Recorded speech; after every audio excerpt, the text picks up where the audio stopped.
Hello বন্ধুরা, আমার নাম মোহনা। আমি ২১ বছরের এক তরুণী, কিন্তু ভাগ্যচক্রে বিধবা। প্রতি রাতে আমার ১৭ বছরের দেবর আকাশ আমার সেবা করত। একদিন আমার পায়ে সেবা করার সময় সে আমার সাথে এমন এক আচরণ করে যা শুনলে আপনারা অবাক না হয়ে পারবেন না। আমার যখন মাত্র ১৮ বছর বয়স, তখন বাবা মা আমাকে বিয়ে দিয়েছিলেন, কিন্তু বিয়ের কয়েক বছর যেতে না যেতেই আমার স্বামী পরলোক গমন করেন। স্বামীর মৃত্যুর পর আমার দেবর আমার সাথেই থাকত।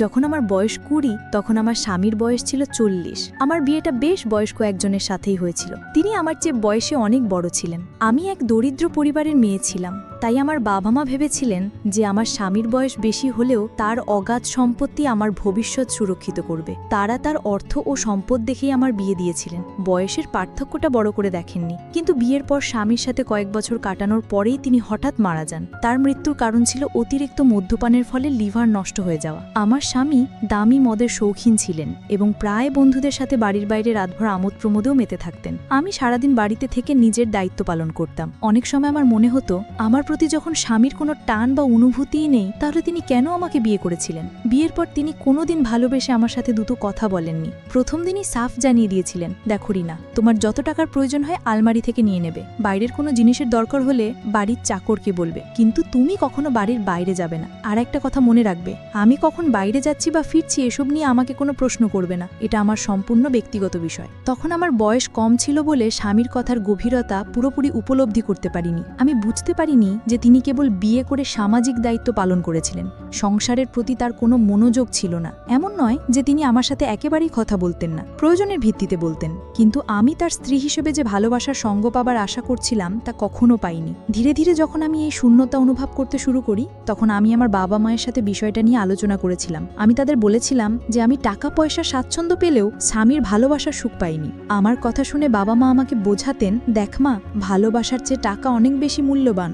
আমাদের বাড়িতে তুই তো দেখেছিস কি ভীষণ অভাব ছিল, তোদের আমি দুবেলা পেট ভরে খাওয়াতেও পারতাম না, কিন্তু যেখানে তোর বিয়ে হয়েছে সেখানে অন্তত অর্থের অভাব নেই। তোর ওই বড় ঘরে বিয়ে হয়েছে বলেই আজ আমরাও দুবেলা খেতে পারছি। তাই এসব ছোটখাটো ব্যাপার নিয়ে মন খারাপ করিস না। তারা এসব বলে আমাকে সান্ত্বনা দিয়ে শ্বশুর বাড়িতে পাঠিয়ে দিত, কিন্তু আমার মনের কষ্টটা তারা কখনো বুঝতে চেষ্টা করেননি। টাকা পয়সা দিয়ে ভালো খাবার কেনা যায়, কিন্তু ভালোবাসা বা স্নেহ তো কেনা যায় না। তবে একটা বিষয় ভালো ছিল, আমার স্বামী বিয়ের পর থেকে আমার দরিদ্র বাবা মাকে প্রতি মাসে অর্থ দিয়ে সাহায্য করতেন। এজন্য আমি মনে মনে খুশি হতাম যে তিনি অন্তত আমার পরিবারের কথা ভাবেন, কিন্তু আমার প্রতি তার কোনো যত্ন বা দায়িত্ববোধ ছিল না। এভাবেই আমার জীবনটা একঘেয়ে কেটে যাচ্ছিল। আমি ঘরের দায়িত্ব পালন করতাম আর তিনি বন্ধুদের সাথে আমোদ ফুর্তিতে ব্যস্ত থাকতেন।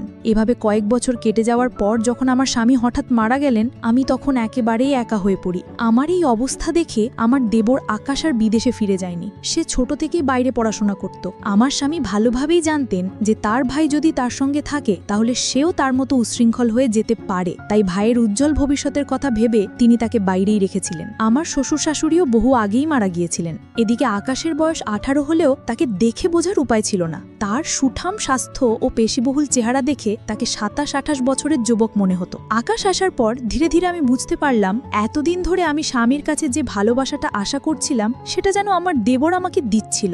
স্বামীর মৃত্যুর পর আমি মানসিকভাবে খুব ভেঙে পড়েছিলাম। কারো সাথে কথা বলতে ভালো লাগতো না। একজন বিধবা আর একজন সধবা নারীর জীবনে যে আকাশ পাতাল তফাৎ, তা আমি হাড়ে হাড়ে টের পাচ্ছিলাম। স্বামীর মৃত্যুর পর কিছুদিন পর্যন্ত আমাদের বাড়িতে আত্মীয়স্বজনরা ছিল। তাদের সামনে কেঁদে আমি মনের কষ্ট কিছুটা হালকা করতাম, কিন্তু তারা চলে যাবার পর আমি আরও একা হয়ে পড়ি। মনে হতো ওই বিশাল বাড়িটা যেন আমাকে গিলে খেতে আসছে। আমার স্বামী আমাকে ভালোবাসতেন না ঠিকই, কিন্তু তার সাথে থাকার একটা অভ্যেস হয়ে গিয়েছিল। আত্মীয়রা চলে যাবার পর একদিন সন্ধ্যায় আমি একটা সাদামাটা শাড়ি পরে ঘরের জানালার ধারে বসে বাইরে তাকিয়েছিলাম। তখন আকাশ দরজায় মৃদু শব্দ করে জিজ্ঞেস করল, বৌদি, ভেতরে আসতে পারি? তার কণ্ঠ শুনে আমি চোখের জল মুছে বললাম, হ্যাঁ, ভেতরে আয়। সে ঘরে এসে আমার পাশে বসলো, আমার হাত দুটো ধরে বলল, বৌদি, আমি জানি তুমি খুব একা বোধ করছো, কিন্তু চিন্তা করো না, আমি তোমাকে এই অবস্থায় ফেলে কোথাও যাব না। আমি সিদ্ধান্ত নিয়েছি বাকি পড়াশোনাটা এখান থেকেই শেষ করব। তার কথা শুনে আমি খুব আশ্বস্ত হলাম। মনে হলো, যাক, আমার কথা ভাবার মতো একজন তো আছে। সে প্রতিদিন সকালে আমার ঘুম ভাঙার আগেই আমার ঘরে এসে দেখে যেত আমি ঠিক আছি কিনা। মাঝে মাঝে আমার জন্য চাও বানিয়ে নিয়ে আসতো। যখনই সে অবসর পেত আমার সাথে বসে ঘন্টার পর ঘন্টা গল্প করত। মজার কথা বলে আমাকে হাসানোর চেষ্টা করত। আমি যখন দুশ্চিন্তায় থাকতাম, আমার মাথায় যন্ত্রণা হলে সে আমার মাথা টিপে দিত। আমি তাকে বারণ করলে সে মায়া ভরা কণ্ঠে বলতো, বৌদি, তোমার উপর কি আমার কোনো অধিকার নেই? আমি কি তোমার একটু সেবা করতে পারি না? তার এই আন্তরিক কথায় আমি আর তাকে বাধা দিতে পারতাম না। এভাবেই দিন কাটতে লাগলো এবং আমার দেবর আমার খুব কাছাকাছি আসতে শুরু করলো। ধীরে ধীরে আমি বুঝতে পারছিলাম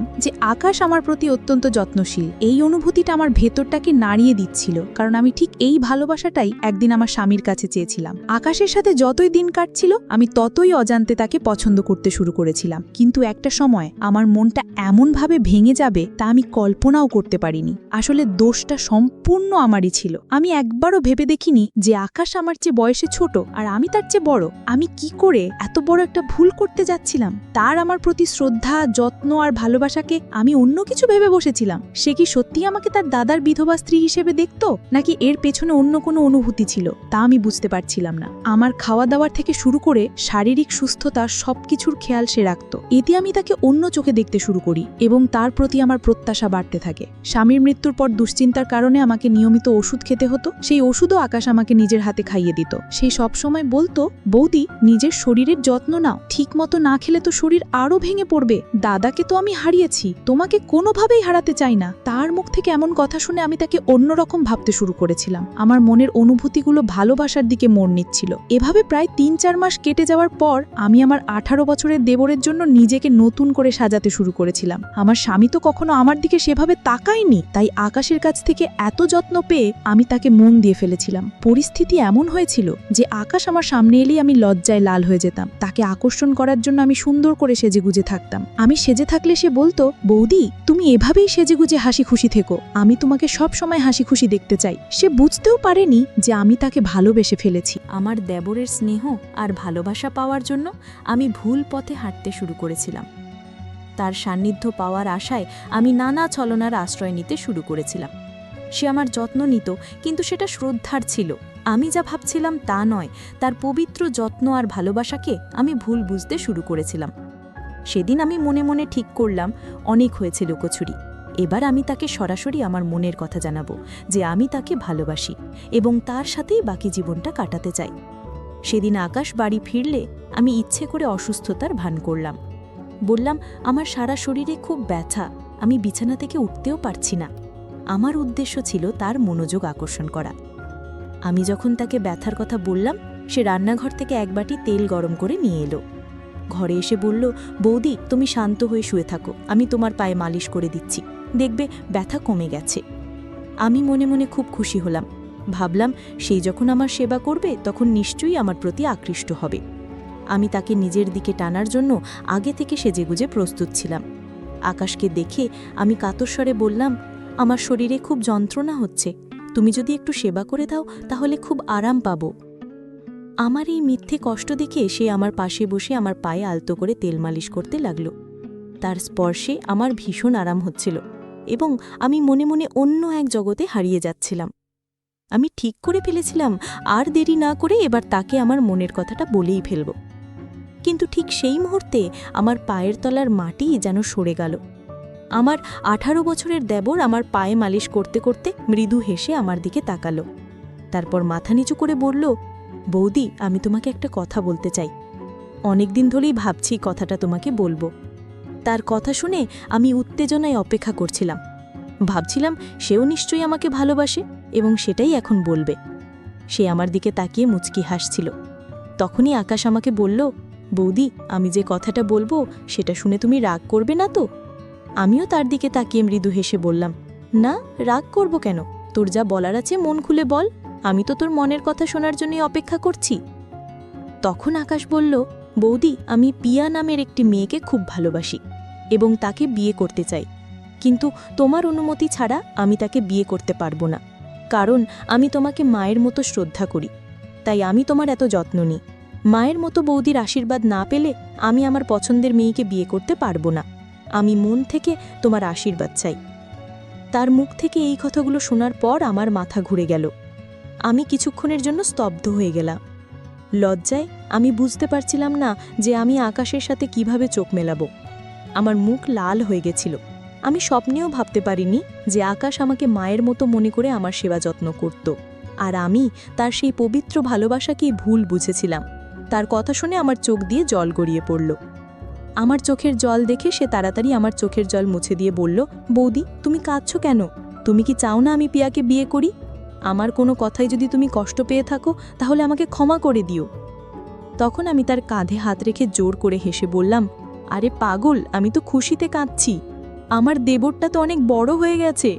তুই যখন বিয়ে করে তোর বউকে বাড়িতে নিয়ে আসবি তখন হয়তো আমাকে আর আগের মতো ভালোবাসবি না, আমার এত যত্ন করবি না।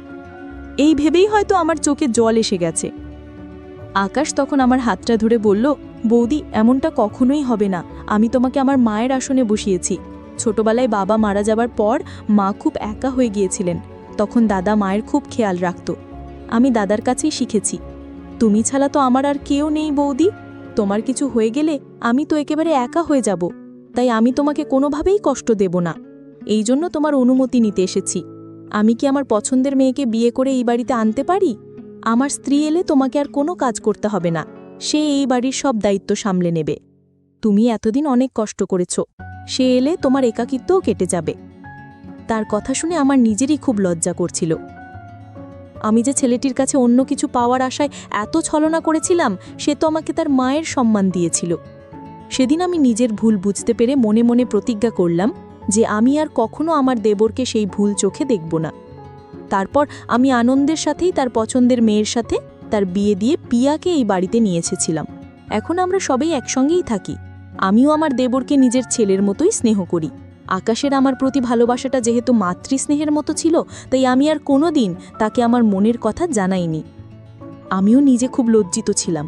আমি বুঝতে পেরেছিলাম যদি ভুল করে আমি তাকে আমার অনুভূতির কথা বলে দিতাম তাহলে সে হয়তো আমাকে ছেড়ে চলে যেত। আমি কখনোই চাইনি যে আমার ছেলের মতো দেবর, যে আমার এত খেয়াল রাখে, তাকে আমি হারাই। তাই আমি আর কোনোদিন আমার মনে তার প্রতি কোনো গলদ চিন্তা আসতে দিইনি। সেদিন থেকে আমরা সবাই একসঙ্গে মিলেমিশে বসবাস করি। ভালোবাসা তো নানা রকমের হয়। মায়ের সাথে ছেলের ভালোবাসা, স্বামীর সাথে স্ত্রীর ভালোবাসা, ভাইয়ের সাথে বোনের ভালোবাসা, ঠিক তেমনি দেবন আর বৌদিরও খুব পবিত্র ভালোবাসা হতে পারে। পার্থক্য শুধু এটাই যে আমরা সঠিক সময় সঠিক ভালোবাসাটা বুঝতে ভুল করে ফেলি, যেমনটা আমি করেছিলাম। আমি আমার দেবরের পবিত্র ভালোবাসাকে চিনতে পারিনি।